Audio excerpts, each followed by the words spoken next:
A little bit of backstory. Growing up, my parents never cautioned me against talking to strangers. I live in one of the safest countries, and that's one thing I've always taken for granted. The people here, despite being unfriendly, are pretty much harmless. So even as a kid I did speak to strangers, but I am someone who is easily spooked and also paranoid. I was around 12 at that time. Every day after school around 2 p.m, I'd go home and be left alone till 7 p.m, where my parents could come back. I do not have siblings or a pet either, so usually I just ride the bus and go straight home. But that day, I decided to hit the nearby grocery store to score some snacks. I walk in and stop for a couple of minutes at an aisle to look at some food, when a man taps me and asks if my father was with me. My senses were immediately alerted, but something made me trust him enough to say that I was alone. He gestured to an old man not far from us, saying that he had been following closely behind me for a while now. At this point, I'm a little scared, even though nothing has happened. Perhaps because I was pretty young, I decided to walk in weird loops around the store, and sure enough, he was following me. I was so spooked, I couldn't process thoughts clearly enough to alert the cashier or some other adult. I exit the store and stop at the door to find him even closer to me now. Now there were people around, but none of them picked up on the situation. I turn around to face him and he tells me that I've dropped a coin. I was terrified at this point, but I answered him saying that I didn't drop anything. I even scanned the ground quickly to check. He then continues telling me the same thing, and we go back and forth with the same two lines. My next move possibly saved my life. Instead of walking towards my house, which is located behind a police station, I walked back towards the bus stop. The reason I did this was because one route was scheduled while the other had so much traffic. I weighed up both options. He hid behind a pillar for a while, and I just sat at the bus stop, still in shock. I went to a friend's house until my parents came back at night, and we went to the police station, who told us that they could do nothing. I'm 19 now, and still wary of that grocery store, but I can't avoid it because it's the only one near my house. I don't know what your intention was, old man, but I'm glad I was paranoid, and let's never meet again.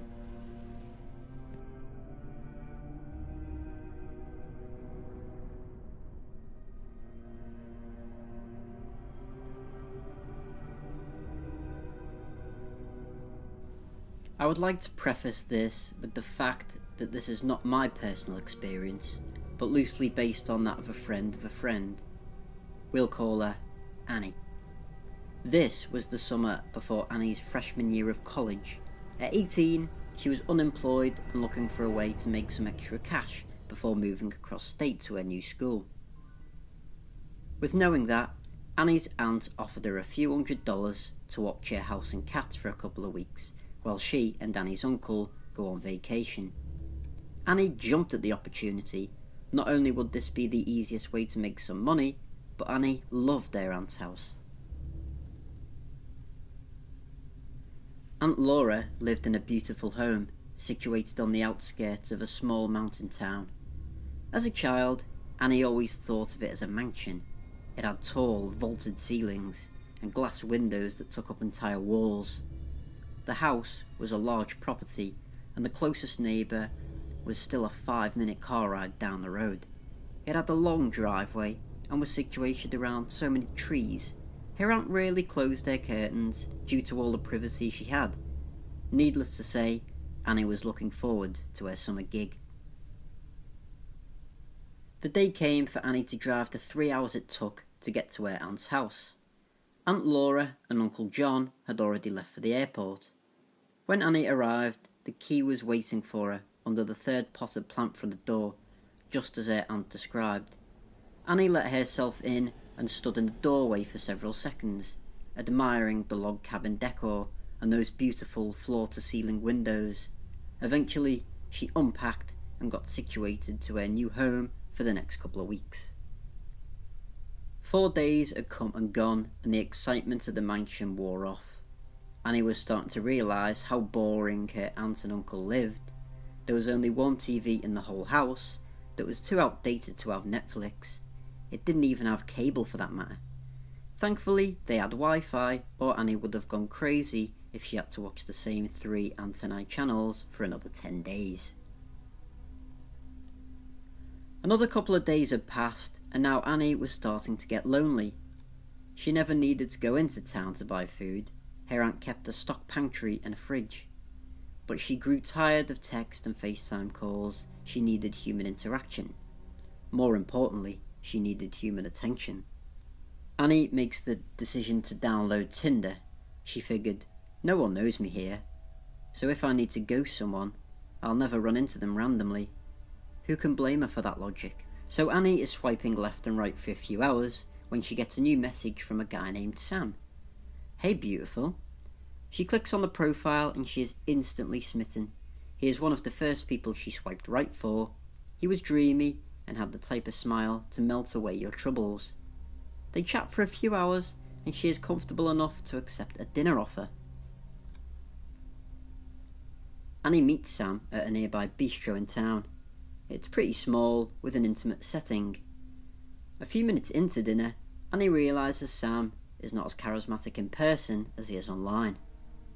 In an effort not to be rude, she puts on a brave face and tries to get through her first and only date with Sam. They have the typical small talk. What do you do? Where do you go to school? How many siblings do you have? Annie tells him she's house-sitting for her aunt just outside the town. She goes on to describe how beautiful the home is as a way to fill some of the silence coming from Sam's side of the table. Towards the end of the date, Sam walks her to her car and gives her a hug. She instantly gets a weird vibe and tries to leave as quickly as possible without raising suspicion.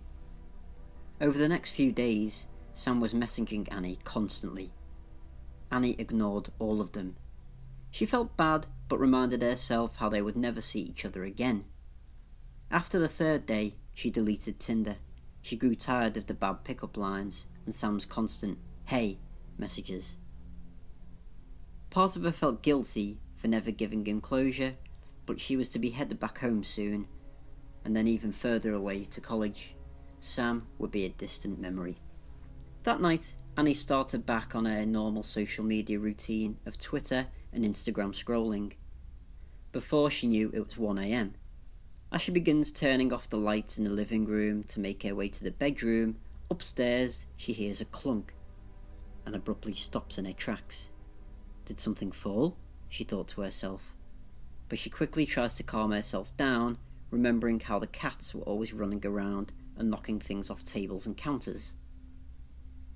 Annie cautiously heads upstairs to the guest room on high alert. Hearing nothing else, she tries to shake the uneasy feeling and gets ready for bed. Unable to fall asleep, Annie continues to scroll on her phone until she drains the battery completely. She figures, with nothing else to distract her, she'd finally get some sleep. Creak. Annie hears a door slowly open downstairs, followed by the sound of light footsteps on the hard wood. She's terrified. Without second-guessing herself, Annie sprints to her uncle's office to use the landline to call the police. She slams the door behind her and locks it, and dials 911. She tells the operator she believes someone is in the home, but as she's describing what happened, she hears one of the cats meow outside the office door. Annie takes a sigh of relief and adds, I think I'm just being paranoid. The noise is from one of my aunt's 2 cats. I'm sorry to have wasted your time. The operator is calm. She assures Annie that she's gotten worse calls. She tells her they shall dispatch someone for peace of mind, but the closest officer is about 45 minutes away. She asks Annie if she minds staying locked in the office until the police arrive, as a precaution. Annie obliges. Feeling embarrassed at the whole situation, Annie asks if she can hang up. The operator asks if she's sure, to which Annie replies sweetly, saying, You could be answering a call from someone who really needs you. I'll just sit here and read one of these books in the office until someone gets here. The operator agrees and ends the call. Annie grabs a random book and starts flipping through the pages, waiting to hear a knock on the front door, and a stereotypical guy yelling, "Police, open up." She silently laughed at herself at the thought of explaining how two little kitties terrified her enough to call 911. Not even 3 minutes had passed since Annie hung up the phone, she hears sirens. A lot of sirens. She peers out of the window and counted 4 police cars making their way up the driveway. In 30 seconds, she can hear voices all around the home. She then hears the back door being forced open. She can hear men running around the first floor of the house, opening and closing doors, yelling, "Clear!" Annie is shaking. She's more scared than confused. Then she hears someone yelling, "On the ground right now! Hands where I can see them!" Paralysed with fear, Annie can't even answer when she hears a few officers calling out for her and knocking on the doors down the hall. Eventually, someone reaches the locked office Annie is in and tries to open the door. "Annie? It's okay. I'm a police officer. Open the door, please. Don't be scared." Annie could hear faint voices coming from a walkie-talkie as the officer tried to calmly talk her into letting him in. After several minutes, Annie proceeded to open the door. 2 officers greeted her and escorted her to the front porch, all while reassuring her that everything was going to be okay. In a 15-minute span, Annie's emotions had been all over the place. She was terrified, confused, worried, and eventually relieved. When they got her to the porch, an officer asked Annie if the man in the back of the car adjacent to her looked familiar. It was Sam. He had the most menacing smile across his face as he stared at Annie. She quickly hid behind an officer and began to sob. Once calmed down a bit, Annie goes on to tell the police how they met on Tinder and she went on a date before never speaking again. What the officers told her next forever changed her life and still bothers her to this day. When Annie called 911 and started explaining what happened, from the clunk sound to the creak, the dispatcher faintly heard what sounded like someone else picking up a phone line. Then, her system confirmed, 2 lines from the home were on call. Without causing alarm, the operator tried to keep Annie calm while alerting the police to quickly head over. As police arrived, they surrounded the house, and thanks to the large windows and curtains not being drawn, they quickly saw a figure moving within the home. Armed with the knowledge that Annie was alone and somewhere on the 2nd floor, they broke into the home to apprehend the figure. They found Sam hiding in a hallway closet, holding a small duffel bag. The bag contained several homemade knives, nylon rope, duct tape, and an unloaded pistol. Annie had no idea, but light-hearted dinner conversation with Sam was setting her up to be a perfect target.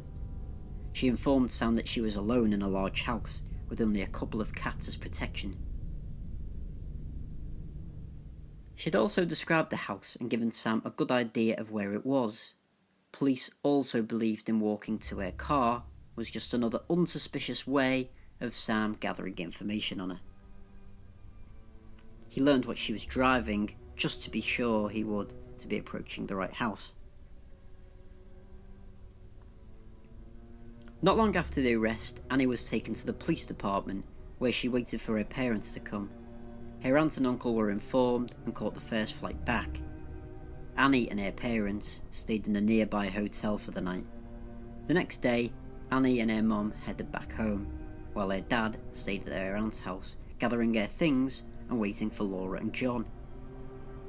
Annie was so affected by that night, she decided to attend their local college and live at home. She's rarely ever alone, and that image of Sam smiling at her from the police car is etched into her brain. Sam was sentenced to prison, and Aunt Laura and Uncle John installed security cameras around their property.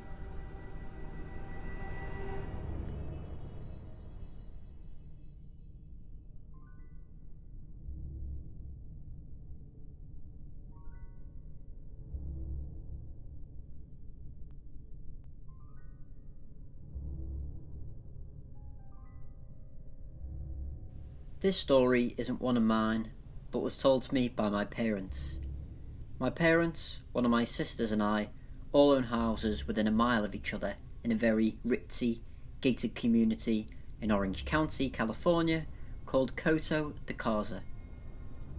I grew up in this community and violent crime is something that is virtually non-existent. If it does exist, it's usually domestic violence within a household. I'm now 32, my parents are in their mid to late 60s. While growing up, my parents made sure every door and window was locked, like doing so was some sort of religion.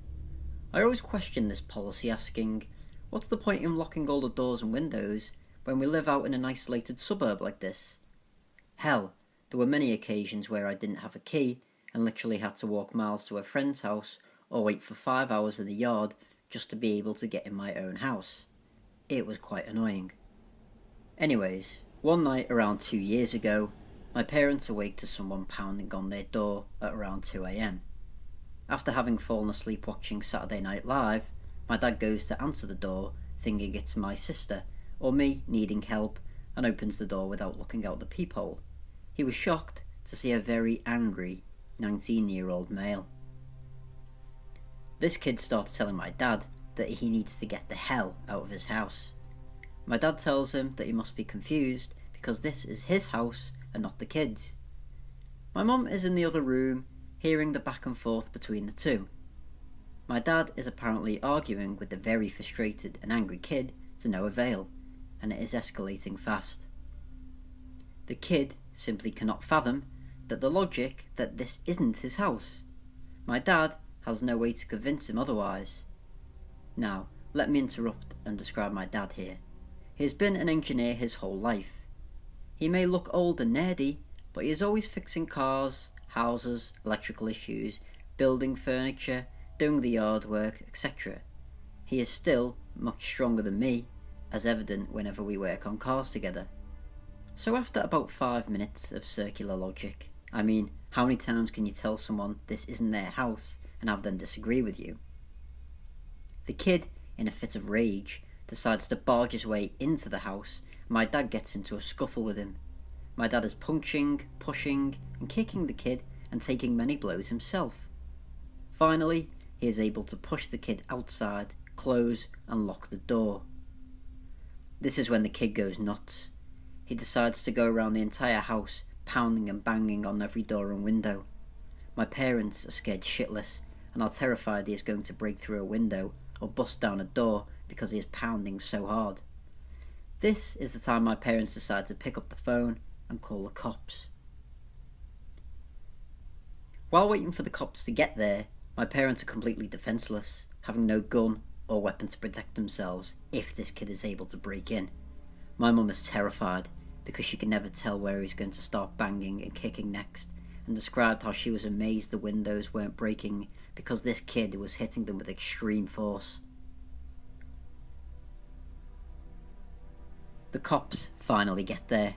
They find the kid in the backyard banging on one of the back doors and have to tase the kid to get him to stop and put him in restraints. After a while, they were able to figure out what had happened. The kid was extremely high on bath salts. The kid's older brother was supposed to be house-sitting for the neighbour next door, but the older brother decided to pawn it off on his 19-year-old brother, who proceeded to throw a party at the house that was supposed to be watched. At some point, he left the house and was so high on bath salts he got confused on what house he was supposed to be house-sitting. My dad was bleeding in several places and was pretty bruised elsewhere. The cops asked if he wanted to press felony charges, but my parents said they were afraid to ruin the kid's life over an incident related to drugs. I thought they were being a bit too nice in this situation, but I guess it's their choice. My family doesn't talk much about their emotions. Apparently, the realisation that you cannot guarantee the safety of your own home, even with religiously locked doors and windows in a gated community, was quite upsetting to them. The psychological after effects of this ordeal are pretty apparent, as they are coming out in other ways. For example, my parents installed a very expensive, high-tech security system within a week or two of the event, and I could tell they were rattled by this event for a while, but just didn't want to admit the fact that the situation could have been a lot worse had my dad been travelling for work or not be able to take over the high kid. Oh yeah, another interesting fact of this story is that the kid who attacked my parents and his brother lived with their parents directly behind me. about a mile away from my parents and their neighbour's house, the house they were supposed to be watching.